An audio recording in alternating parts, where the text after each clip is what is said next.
The press coverage was entirely predictable. What strikes us most about the ferocity of these monsters, armed with axes, knives, and guns, they remind us of nothing so much as a bloodthirsty pack of wolves rushing down from the Alps. That was the Richmond Examiner of August 30th, 1831, describing Nat Turner and his comrades in the slave insurrection in Southampton County, Virginia.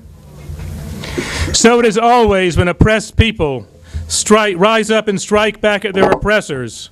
From the time of Spartacus in ancient Rome to Jean-Jacques Dessalines and the people of Haiti, from Southampton, Virginia to Attica, from the Lakota people in the plains of this country, or the Seminole people in Florida, to the Zulu people in South Africa, to the Moro people in the Philippines, from the so-called the Simbas in the Congo and the Land and Freedom Army of Kenya, whom the British call Mau Maus. And yes, in the Warsaw Ghetto and in Treblinka, whenever oppressed people strike back against their oppressors, they're called beasts and animals and bloodthirsty monsters. And so it was when Palestinian brothers Hassan and Uday Abu Jamal sacrificed their lives to attack a synagogue in the West Jerusalem settlement of Harnof on November 18th. A day earlier, Zionist settlers had tortured and hanged a 32-year-old Palestinian bus driver named Yusuf Arahmani, the father of 2 children. The Israeli police called the lynching a suicide, like so many suicides that happen in jails in this country. That same day, Israeli soldiers shot a 10-year-old boy in the neck at a checkpoint near Hebron al-Khalil on the West Bank. And on 4 days earlier, in the Silwan neighborhood of Jerusalem, 11-year-old Sabr Muhammad lost his eye when an Israeli soldier shot him with a rubber bullet. That's daily life for Palestinians under U.S.-funded Israeli occupation. The Jamal brothers died in the battle in Harnof. So did 4 Zionist settlers who happened to be rabbis and an Israeli cop, and 9 more settlers were in critical condition. 3 of the dead settlers were from the United States, from Detroit, Rhode Island, and Boston, and 1 was from Britain.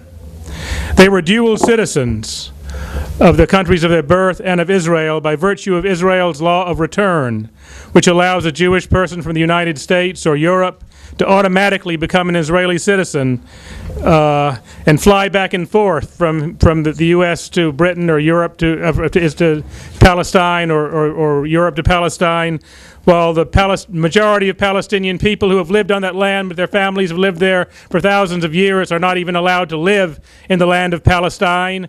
And those who do are for the majority, are either imprisoned in the giant concentration camp called Gaza, which is basically a shooting gallery for the Israeli military, or on the West Bank, where they're forced to go through checkpoints and spend hours at checkpoints to travel just a few miles from their home, being abused by Israeli soldiers who take their passes and throw them on the ground and say, pick it up, take off a shoe, stand on one leg, and we'll get back to you, or bray like a donkey, that kind of thing.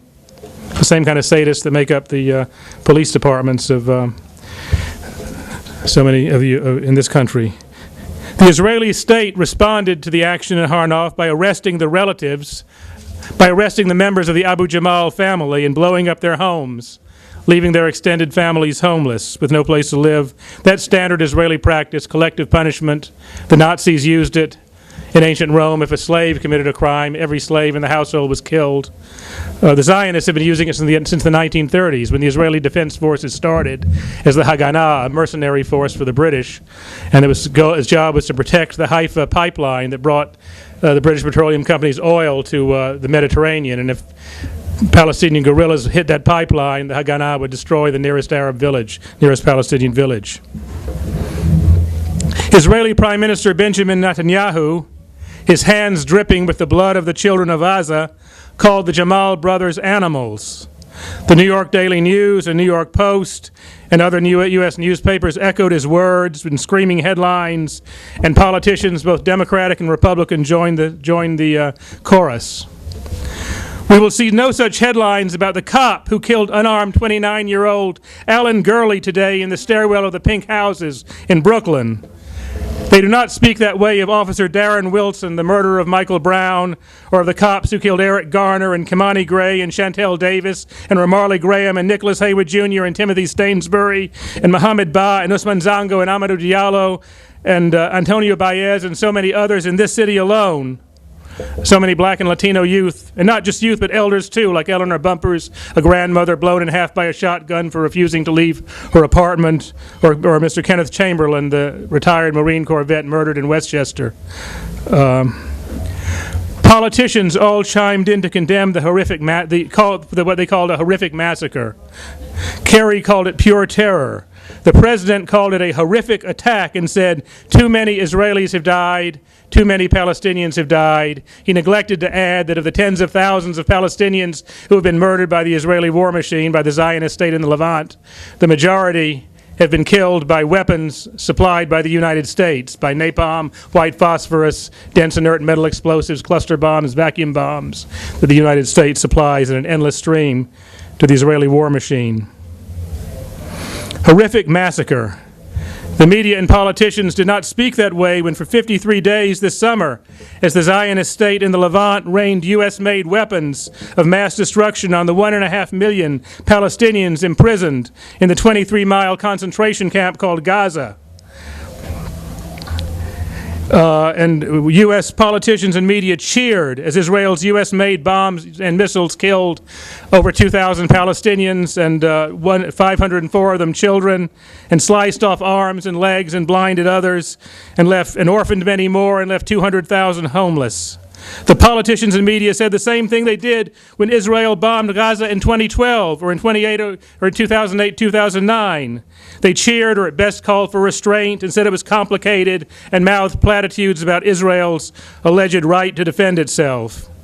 And when the Israeli artillery ran out of shells, the Pentagon, which stockpiles $1 billion worth of munitions pre-positioned, they call it, in Israel, when the Israeli military ran out of artillery shells, the Pentagon opened its doors and said, help yourself. I said the Israelis murdered 504 Palestinian children in Gaza this summer. The number rose to 505 on the day of the operation in Harnof, when Mohammed Siam, who was 14 years old and lost his legs in the Israeli attack, died on an operating table in Turkey. The child, gasping for breath, the report said the child died with great suffering and with great pain. We didn't see his name in headlines in the papers or on the media, or hear anybody call the Israeli soldiers who killed him or Benjamin Netanyahu animals and monsters. In fact, Netanyahu, within weeks of the war, was addressing a joint session of Congress and a guest of honor at the White House. They say how horrific it is to attack a house of worship, a synagogue. The Israelis bombed 161 mosques in Gaza this summer and reduced 40 of them to rubble. This is old practice. There's a mosque in Lida, a city inside Israel, so-called Israel, that was depopulated by the Israeli army in 1948, and you can still see the blood where they rounded up all the young men and shot them there. The Israeli army did that in 48. I know of 2 synagogues that have actually been destroyed in the Arab world. One was in Baghdad. It was blown up by the Mossad, by the Israeli intelligence service, in 1951 in order to scare Iraqi Jews to go to Israel. And the other was in Beirut, and it was destroyed by Israeli artillery in 1982 when they were leveling the city.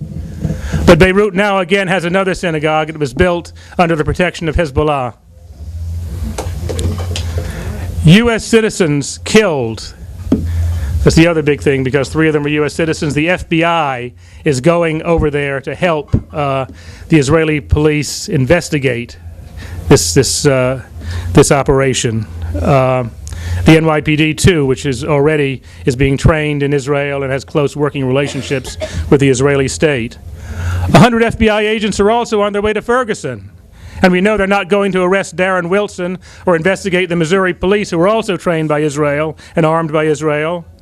Was not Michael Brown a U.S. citizen? As are the vast majority of those murdered every year by racist police?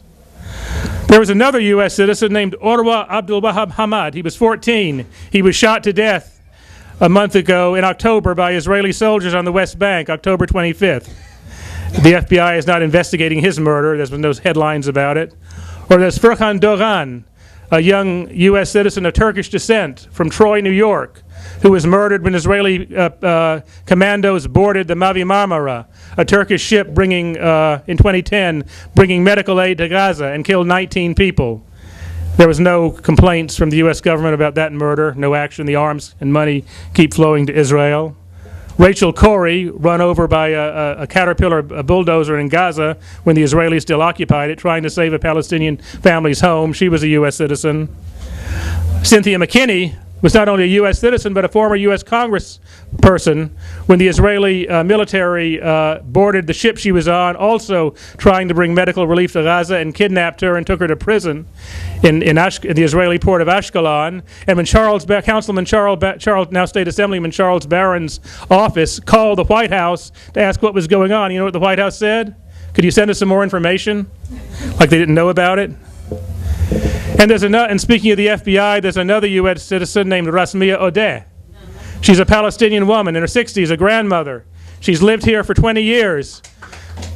And she is now in prison because she allegedly lied on her immigration form because she had been imprisoned in Palestine by the Israelis, where she was tortured and raped and forced to sign a confession. And because she did not put that on her immigration form, she's now in prison and facing 10 years in jail, in prison plus deportation. And the money spent on persecuting Palestinian activists and their allies, like the Anti-War 23 in the West, in the Midwest, is part of the aid to Israel. The settlement of Harnof, where this operation took place, is deep in West Jerusalem. No Palestinians live there. They were all killed or removed in 1948 because Harnof is built on the ruins of a village called Der Yassin, where on April 9th, 1948, terrorists of the Zionist organization the Irgun Zve'lumi entered and lined 254 people up against the wall and shot them and threw their bodies down a well. And they took the survivors, mostly women and children, they stripped them and marched them through the streets of Jerusalem, and then they drove around to the neighboring villages with loudspeakers saying, "Flee, or the fate of Der Yassin will be your fate." Der Yassin was one of only 800 villages, about 800 villages wiped off the map to create the state of Israel, in this act of ethnic cleansing. The head of the Irgun was Menachem Begin, who was later, he actually said, not only was the massacre necessary, but there would be no state of Israel without the massacre at Der Yassin, meaning the terror effect in forcing people to leave. He went on to become Prime Minister of Israel, and in 1982, he sent the Israeli army into Lebanon to level city after city, Sur, Saida, West Beirut, and it culminated in the massacre of thousands at Sabra and Shatila by fascists armed by the Israeli army. And he was, of course, the United States paid for the whole thing, and Begin was at the White House many times and spoke to Congress also, like every other Israeli prime minister. Not called an animal, not called a monster. Death to Arabs is the chant that racist mobs are chanting in Zionist neighborhoods in Jerusalem. But to tell the truth, they were chanting death to Arabs before last Tuesday's operation. They were chanting death to Arabs 40 years ago. That's what the state of Israel is about. There was here's an article by a woman named Rania Khalek from July 27th, during the war in Gaza, describing, the headline is "Merciless Israeli Mobs Are Hunting Palestinians." It's online on Electronic Intifada, has a number of accounts of just the routine beatings and terror against Palestinians living in Jerusalem, which is now it said while the world was focused on Gaza.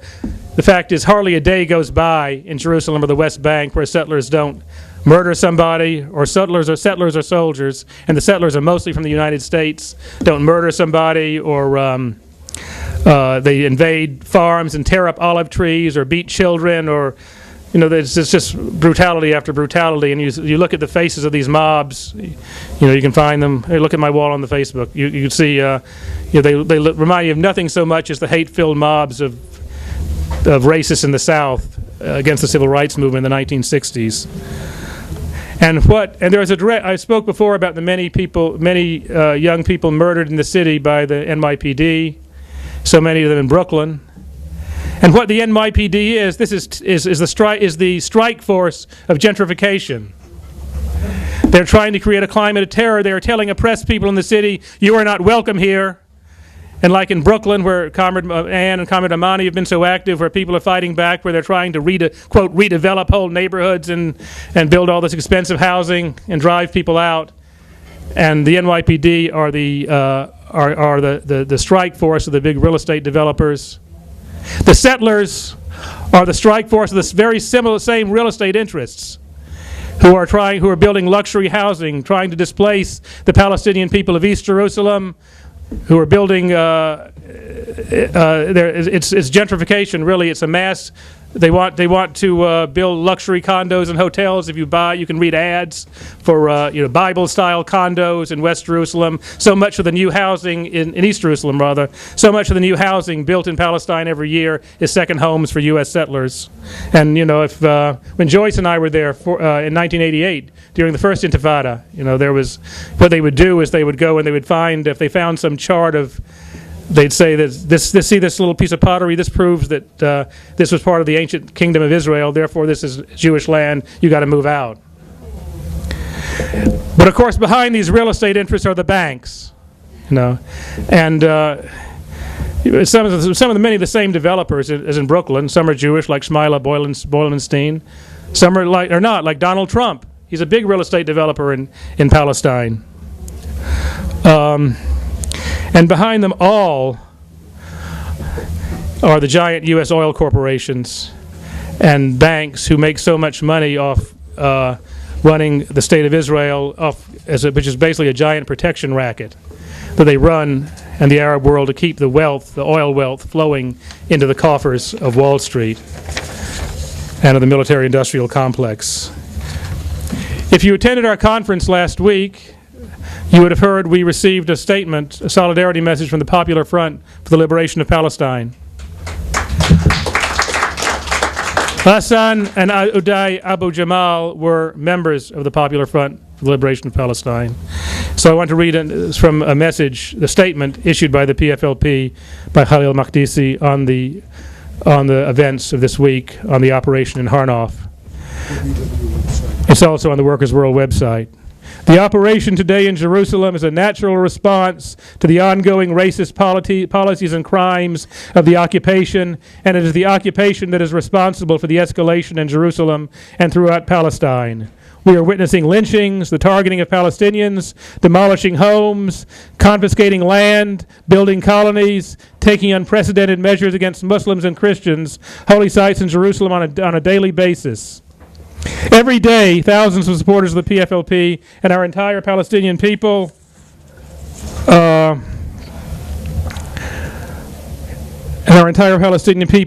resist occupation in Jerusalem and throughout Palestine. Resistance is our only path. There is no other way in which Palestinians can liberate their land and achieve their rights. But there's another important paragraph. I'm at 20 minutes, but I need to read it. Our message today to the Jewish people around the world is that the Palestinian-Israeli conflict was never a conflict between Muslims and Jews. Palestine has embraced the Jewish community for hundreds of years. What stands between us is this colonial project.